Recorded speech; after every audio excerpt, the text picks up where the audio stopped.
In this video, we are going to do a comparison between the GoPro Hero 4 Black and the Hero 4 Silver. And what we're going to do is a slow motion test to find out whether or not you actually need 120 frames per second 1080p, or if the new Flux feature inside of GoPro Studios has made the 120 frames per second completely irrelevant. So playing on the screen right now are two clips. Both of them are slowed down to 1/4 of their original resolution. That means that the 120 frame per second video clip from the Hero Black is playing back natively at 30 frames per second. Take 120, divide it by 4, and you get 30. That means that this video is exported at 30 frames per second. So for every frame of this video, there is 1 frame of footage from the GoPro Hero 4 Black.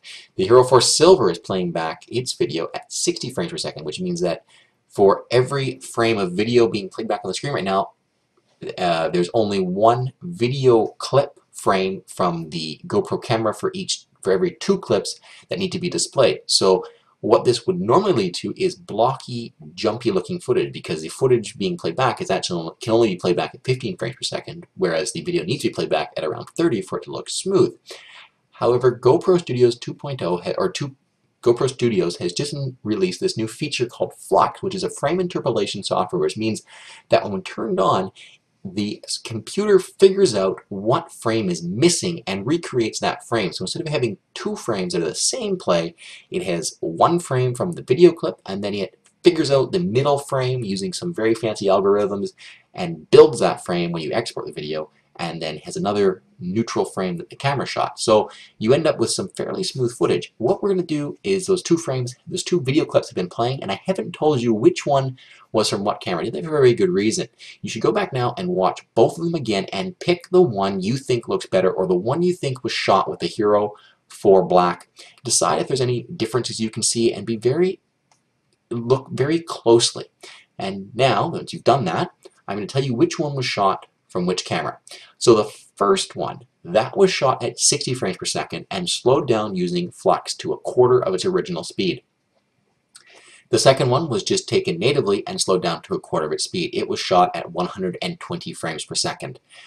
The difference between the two is tiny, and it's very hard to actually spot it with the naked eye. This is really impressive because it basically means that you can take a 60 frame per second video and slow it down to 1/4 of its resolution, what you normally would be able to do with 120 frame per second footage, and make it look really natural. So does this mean the Hero 4 Black is completely irrelevant because the only major selling feature for the vast majority of people was 120 frames per second 1080p, because really usable 4K isn't really that usable with 90% of the computers currently on the market and most people's editing setups and storage setups? Well, yes and no. What it does mean is that the Hero Silver can get some really silky smooth slow motion, which normally would only be possible. Well, that's not entirely true, because you could already do this with other editing softwares like Premiere Pro, if you had a Twixtor plugin for it, or you could do it with After Effects and some frame blending.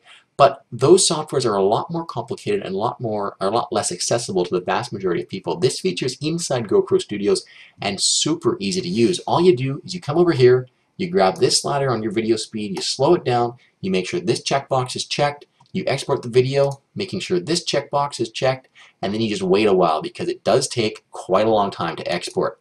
So it basically means that the average consumer can get some really silky smooth slow motion out of their GoPro Hero 4 Silver and really obtain the same results that someone could obtain with a GoPro Hero 4 Black. Now, that's a little bit false, because with this new feature you could also do the same thing with a Hero 4 Black, meaning that you can slow it down even more, but at some point you don't need to slow your footage down anymore, and it gets a little bit ridiculous. This is a great feature, and I think the first comparison here at the very beginning, where we saw that you could get the same results with the GoPro Hero 4 Silver and a little bit of tweaking as you could with a GoPro Hero 4 Black, are really cool, and yet another reason to set your mind at ease going with the Hero 4 Silver and the better battery life and the LCD screen and all those great features, and saving yourself $100. Guys, let me know if you like this video, what you think about it, and what your thoughts are on Flux. Is it something you see using, or do you prefer to just slow down native footage? Leave those thoughts down below in the comments. While you're down there, hit the like and subscribe buttons, and if you must, you can hit that dislike button. And that's about it. Make sure you check out my channel, and until next time, guys, thank you very much for watching.